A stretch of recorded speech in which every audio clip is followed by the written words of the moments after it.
Welcome back to the channel, everyone. Well, today we're going to do something a little special. I know I say that a lot, but this is very, very special, for me at least.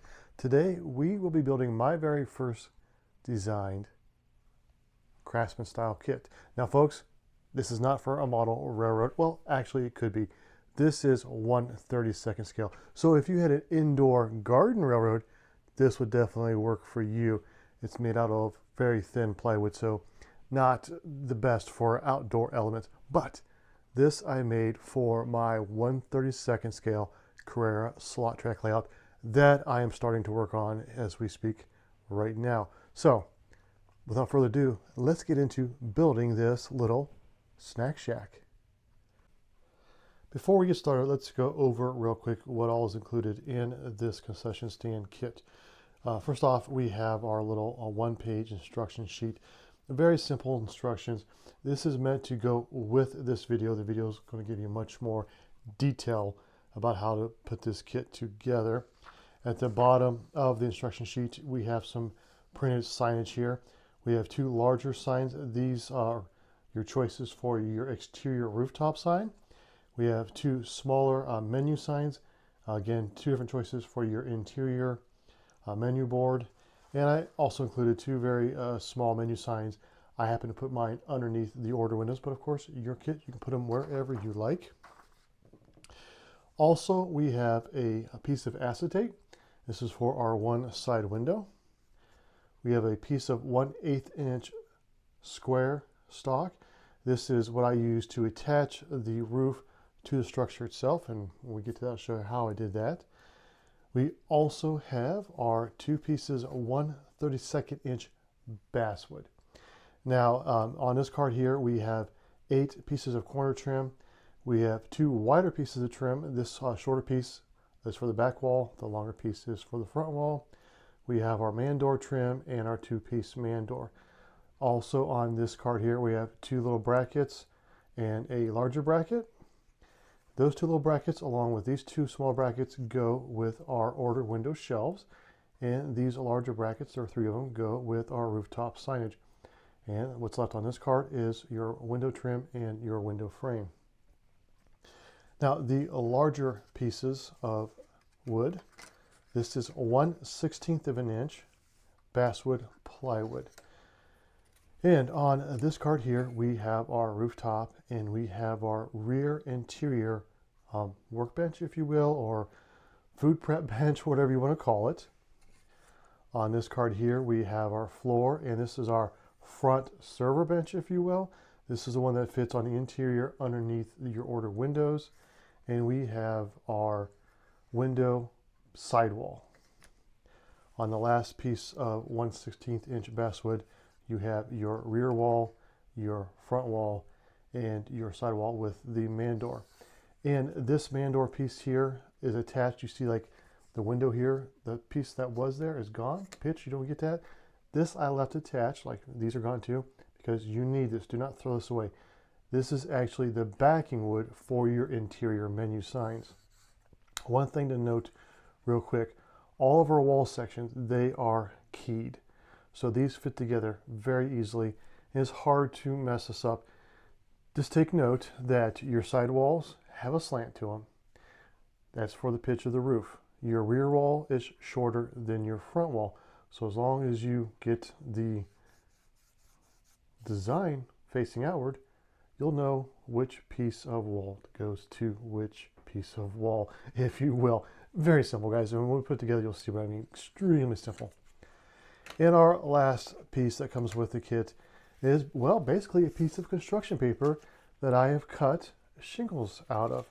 I've made this into shingles. And, you know, I know it's just construction paper, but, you know, that's what it looks like when it's put on. It looks like looks like real shingles. It's pretty cool, folks.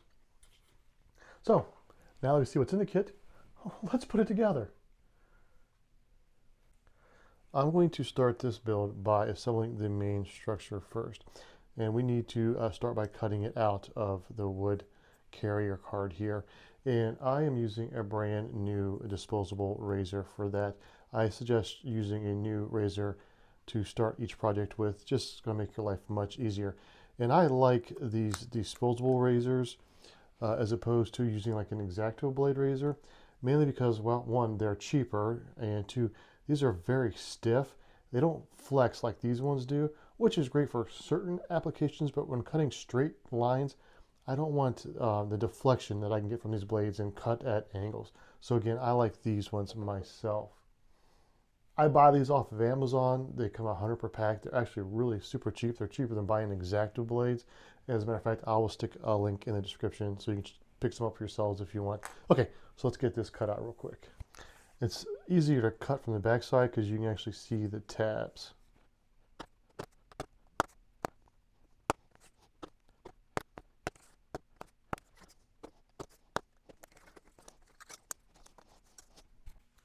Now that we have our wall sections cut out, I'm going to use an emery board. I'm going to sand the edges where these tabs were at. Get nice and flat. You could use a metal file if you want, but emery board works just fine. The glue that I will be using to glue all this kit together is just plain old yellow wood glue. All I have done is I've taken some of these smaller bottles here that have this really nice fine little applicator on the end, and of course I take the big bottle of glue and I pour some in here. This makes life much easier to apply just the right amount of glue to your project. Also, I will be using 1, 2, 3 blocks in order to keep my corners nice and square. It's always a good thing to dry fit everything first, just to make sure, well, everything fits. Here's how I have everything set up. Here are my 1, 2, 3 blocks made into a nice tight corner.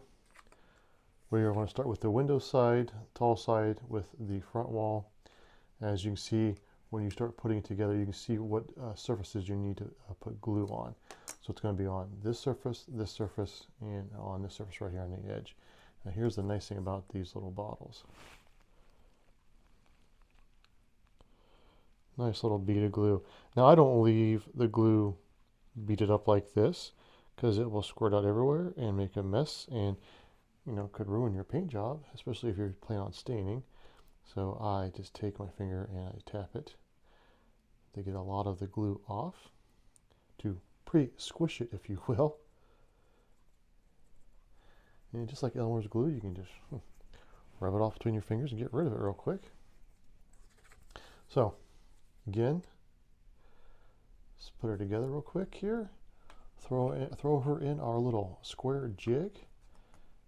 And I like to push this way on the long wall and this way on the short wall. Hold the 1, 2, 3 blocks together nice and tight, nice and square. That way we can make sure everything stays nice and square. Everything gets glued up just right. First 3 walls are assembled. The glue is not completely dry, still a little flexible, which is good. Now we need to assemble the rear wall. It does not matter which way this wall goes, this way or this way, it is the same spacing either way.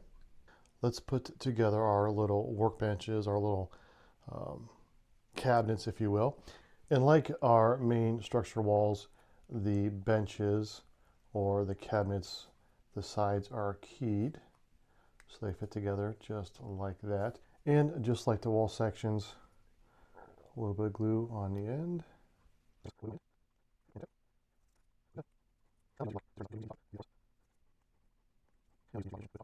Now before we do glue the top on, keep one thing in mind so you don't make the very simple mistake that I almost made, and I'm the one that designed it, is that this open side is what goes against the interior walls, and we want a little bit of an overhang towards the front. So we're not putting the front of the top flush with the flush side here. We're actually going to make it flush with the open side. Most important part is to make sure that all of your back edges are nice and even. Before we do any painting, we need to mark our roof card for the overhang for the front of this building. And however much overhang that you have on the front is completely and totally up to you. So what we do is we take our actual structure, we turn it upside down, we lay it on our roof card, and we just get a general idea of how much overhang to the front that we want. After that, take a ruler and you mark from the edge of the roof to your sidewall. And I do about 6 millimeters. And it's kind of tricky. You got to keep your hand on your structure so that it doesn't slip on you. That looks pretty good. And next we take a pencil and we just trace the inside.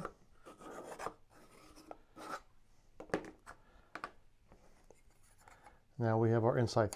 So what I'm going to do next is I'm just going to take my ruler, I'm going to go around and I'm going to square these edges up and remark it. But at least I know the general opening size. You don't want the roof to be super tight to the structure. You just want it to be able to sit on there so it's easily removed. All right, number one, I need to make a correction. I said 6 millimeters in from the edge. I actually was reading my ruler wrong. It's upside down. Excuses, right? I actually am 9 millimeters from each side, and I am actually 1 centimeter from the bottom up. And that gives us our nice square area. That way we can place our little pieces of this 1/8 inch square stock on each one on each side, on the inside of this line. We'll do that next.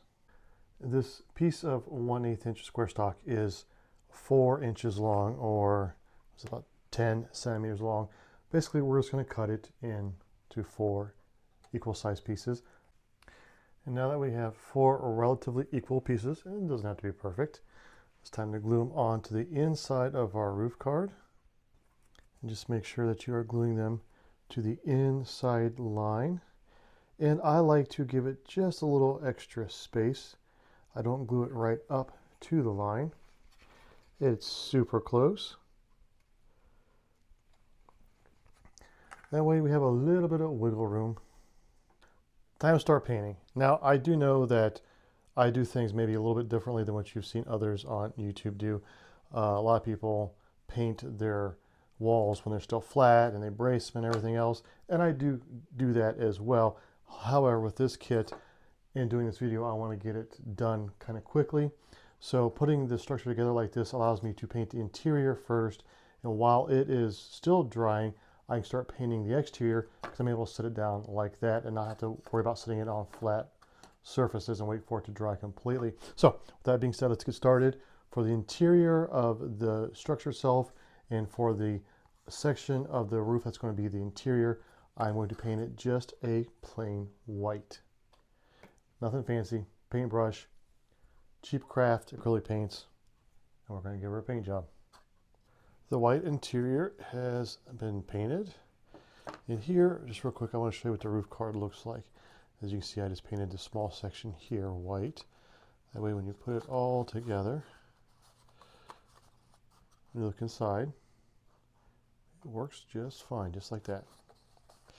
Now, we're going to set this aside, let it cure a little bit better, and we're going to go on with another white, but this time it's going to be, I believe it's buttermilk, is that what I picked up? Oh, I'm sorry, antique parchment. And that is going to be for all of our trim, including our signage. We're going to paint all of that right now. Now I want to paint all of these in the card just because it's going to be easier than trying to handle these little pieces individually.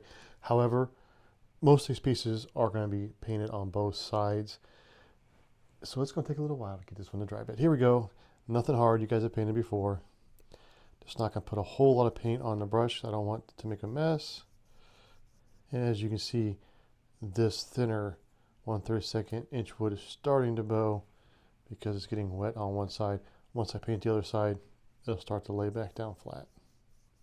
As you can see, I have painted both sides of these, and they have laid relatively flat again.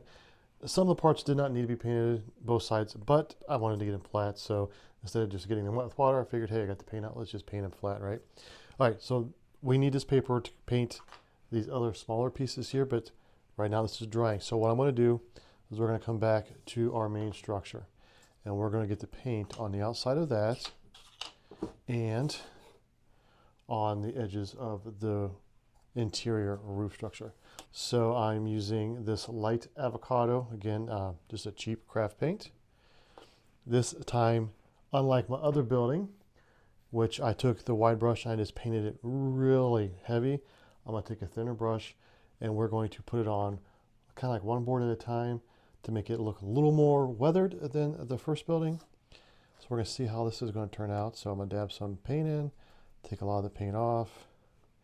And I say one board at a time. I mean, it's paintbrush is wider than the board, so it's going to be, 1.5, 2, whatever.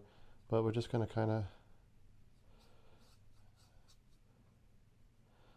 just do like this. And if I miss a little bit, then I miss a little bit. That's okay.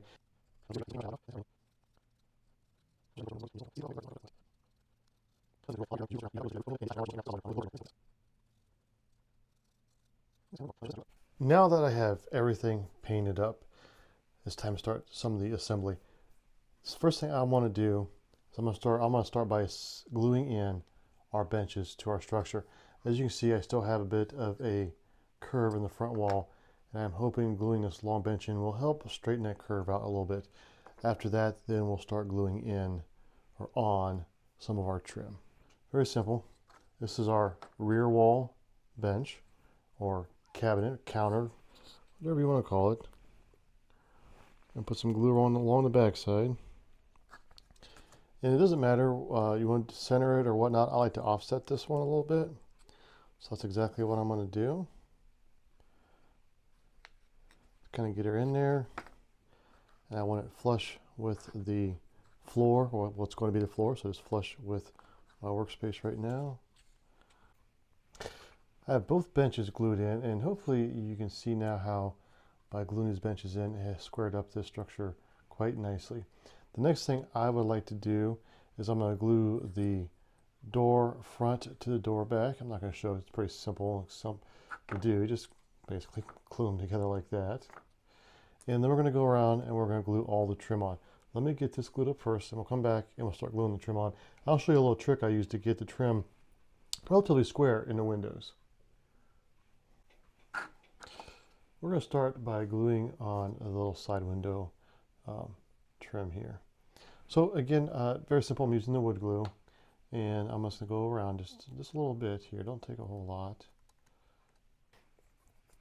This window is pretty much square, so either way you put it on, you're going to be okay. I'm just going to drop it on there. I'm going to tap it down just a little bit, just so it'll stick a little bit. I don't want it to be super tight. And take a pair of tweezers. This is the trick. Take a pair of tweezers that are curved like this, and just start pushing them in the interior of the frame and the window opening. And as you can see, it squares it up very nicely. Here is all of our window trim and door trim glued in place. As I mentioned, very simple process. Next, we're going to start putting on our center strip trim and our corner trim. Now, you will notice on our center strip trim, we have two different sizes of trim right here. And that is because, of course, the back wall is shorter than the front wall. Again, very, very simple process. If you look, well, you probably can't see it now that well since I painted it, but for the engraving on the walls for the siding, I stopped it right in the center of the building. That way, you'll know where to place your trim in between the 2 points where each side of the boards have stopped.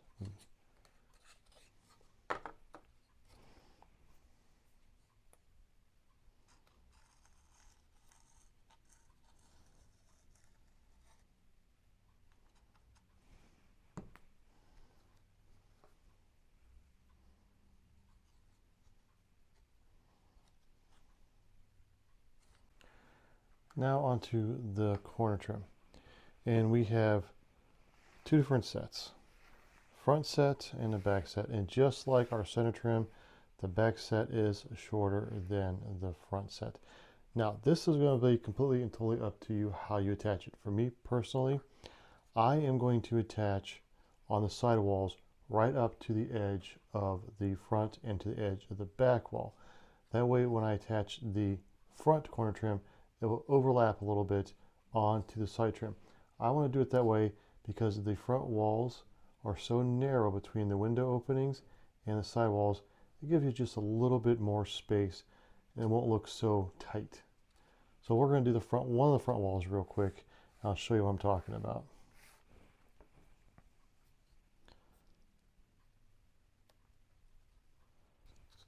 Okay, well, as you can see, this corner piece of trim that's on the sidewall is flush with the front wall.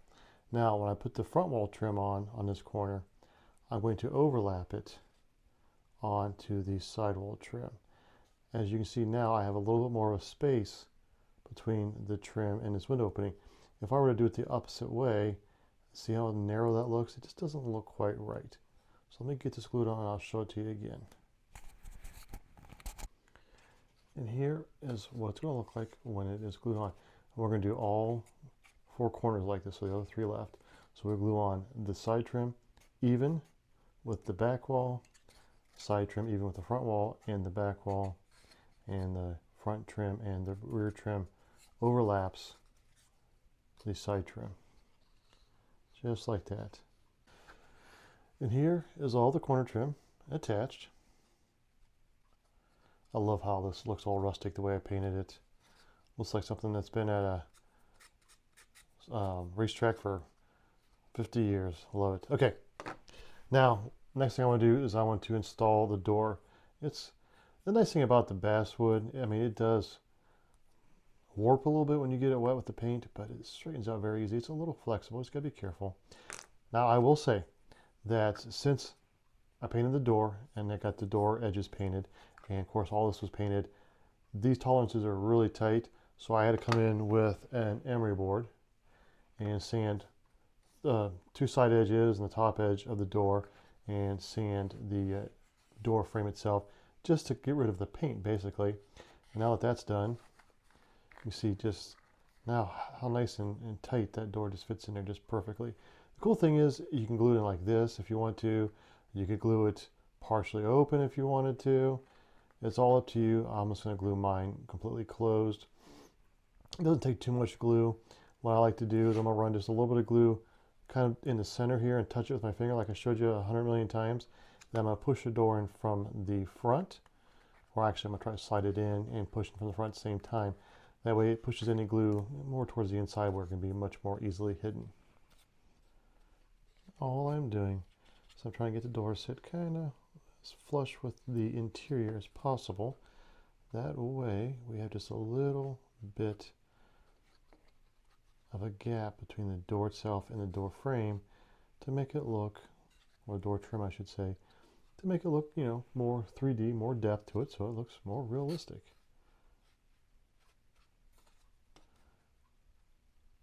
Okay, there is one door installed. While the door is sitting up and drying, I'm going to start working on these little order shelves. And just pick the side that you like the best to be your top side. I kind of like this one. It's got a little bit of paint worn off on the edge right there. Kind of like that look. So I'm going to flip it face down. This, or these I should say, are our little shelf brackets. Long edge goes against the shelf, and the short edge will go against the building once we install it.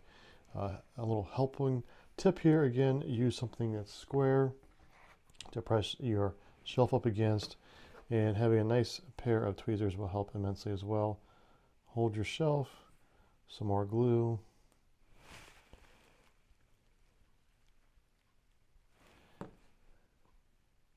and as far as spacing goes, just eyeball it. Whatever you think will look good, or you can measure if you want. And there is one shelf put together with the shelf brackets. I'm going to do that with the other one. We'll set that aside and we'll move on to the next step. Now, while the shelves are drying, it's time to attach our acetate, if you can see that, to our window. And again, it's a perfectly square window, perfectly square acetate, so no worries about how you attach it. And for this, I'm not going to use the wood glue. I'm actually using Eileen's tacky glue. You could use super glue. I like Eileen's simply because it dries relatively clear, and super glue, every time I've ever used it, I have fogged my acetate no matter what I do or how careful I am. So what I have done to get the glue onto the window frame is I've squeezed it out of this little bottle onto a piece of paper, and I'm going to use just a scrap piece of wood to help put it on very thin. Now let's do this. Like I had mentioned, you know, a little bit of glue goes a long way. I'm going to pick this up. Hold on just a second.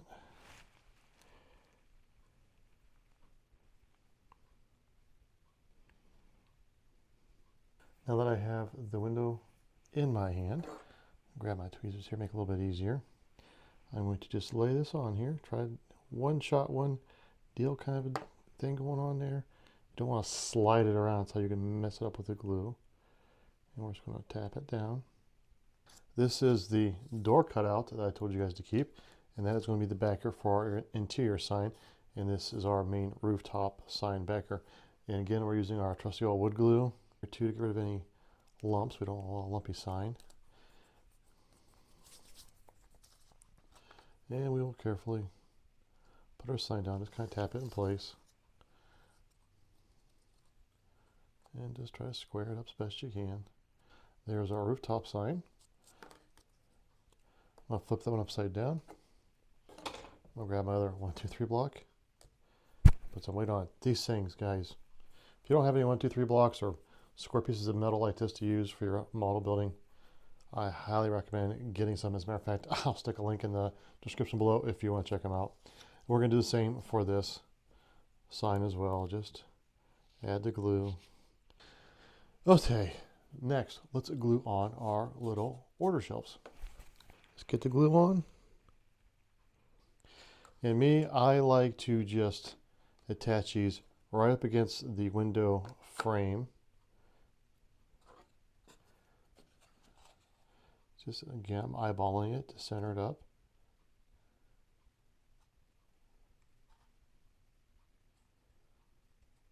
And there's one attached. I'll get the other one attached, and we'll see what it all looks like. For the little signage, I'm gluing these directly to the structure itself. So how I like to put the glue on, so I just get a piece of scrap paper. I'm going to flip the sign over.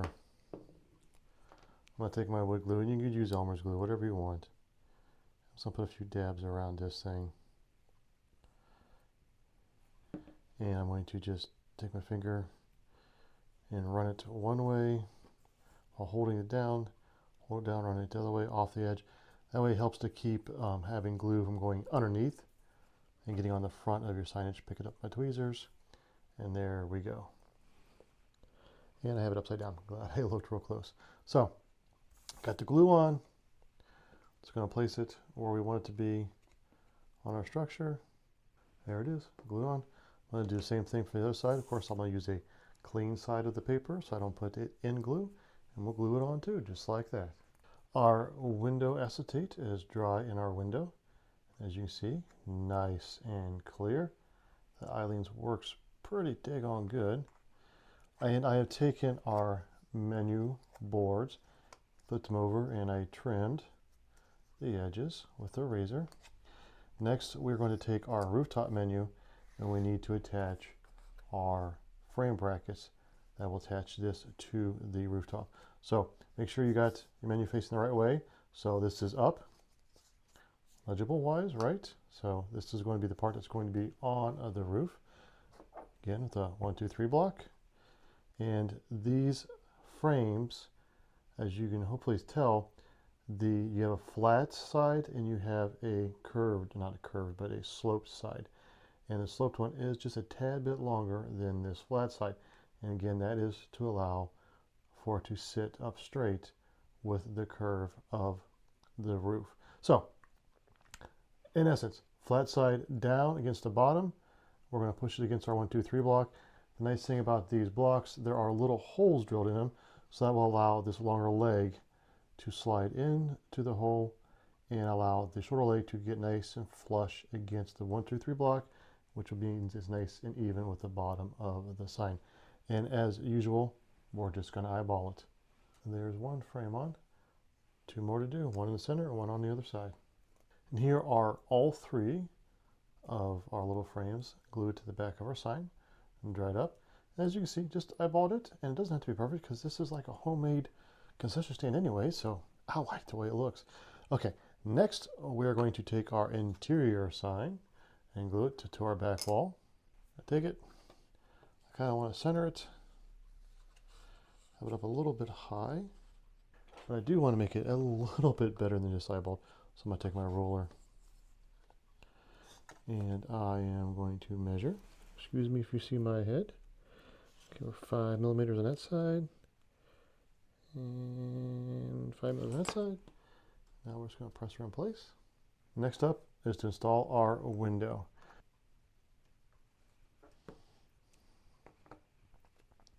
Acetate side in. Don't forget that. Because if you do, then you'll be like, son of a gun. Window is glued in. The last step on the structure itself is to glue the base on. And the base gets glued on to the actual walls themselves. And do not put any glue on our corner trim. That actually sticks out past our base. I will put glue on the walls. I'll put glue on the bottom of our cabinets here. That way everything's nice and solid. The floor is attached to our structure. So the structure itself is pretty much done. One of the last and final steps for building the structure, besides mounting our rooftop sign, is shingling the roof. Included in the kit are some shingles. Now, first thing we're going to do is cut them away from each other, and then we'll start gluing them on. There's more shingles here than you need. It's always better to have more than what you need, right? All I've done is throw in a straight edge on here, take my new razor blade, and just start cutting. The first thing I did was to mark lines on my roof card. Now, I made a mistake and I got kind of off center. It's okay. Again, I'm looking for that rustic look, so I'm not too concerned. And I'd used a ruler and a pencil. What I did, just so you know, is I took my first course of shingles, I laid them on the bottom here, I made a mark, I made a line, then I split that distance in half, and I kept going all the way up until I ran out of space. That way the shingles will overlap each other by half. Again, you don't have to do that. You can eyeball it if you want to. This is how I'm going to start shingling my roof. Included with the shingles are these 3 pieces here. And I don't know if you can see or not, but there is an etched line down the center of all 3 pieces. These are technically roof caps, and I use that etched line to allow you to more easily fold these in on themselves to create a roof cap. We don't have a peaked roof, so we don't need these for a roof cap. But what I'm going to do is I'm going to take my razor, I'm going to cut along that line and cut these in half, and I'm going to put that on the roof here at the base. This is our slanted part. This is where the water is going to run off this way. So we're going to put half of that on here. That way it covers up the wood so that you do not see anything through our shingle slats. It's actually kind of like doing a real roof job where you would just turn the shingles upside down, start a row, then go back over top of them. But instead of using shingles, we're just going to use half of this. That way we don't have a super thick bottom here that doesn't look odd. So let me cut this in half, and I'll show you what it looks like when it's glued on. Here is the ridge cap that I had cut in half. And again, we're going to go back to our trusty old wood glue. Why? Because this stuff works great. We'll take this. Just make sure that it is even. Now we're going to start shingling. Again, we're just going to take our bottle, just drag a line of glue across, grab our shingles. What I like to do, since this is so much wider than the roof itself, I don't have to get right to the edge to use every available piece of shingling. I'm going to start at least on one edge where a shingle is cut open.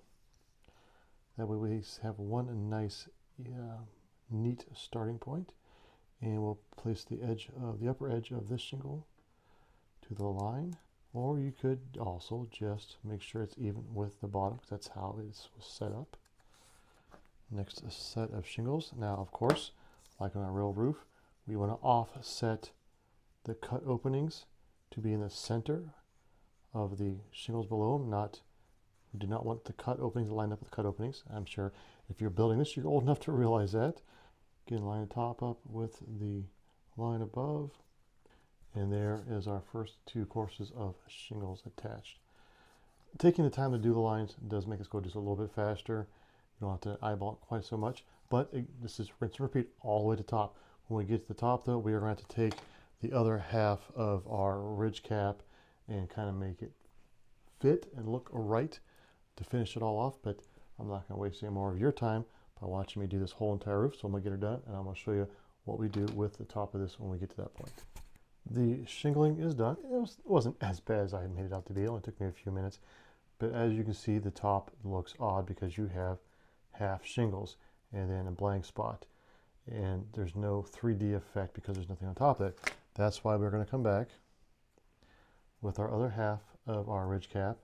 And I'm just going to glue it right to the edge of this. And it will finish that off very nicely.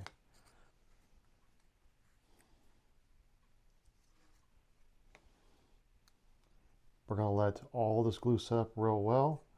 Once it's dry, we're going to come back with our razor blade and just trim the sides, and the roof will be done.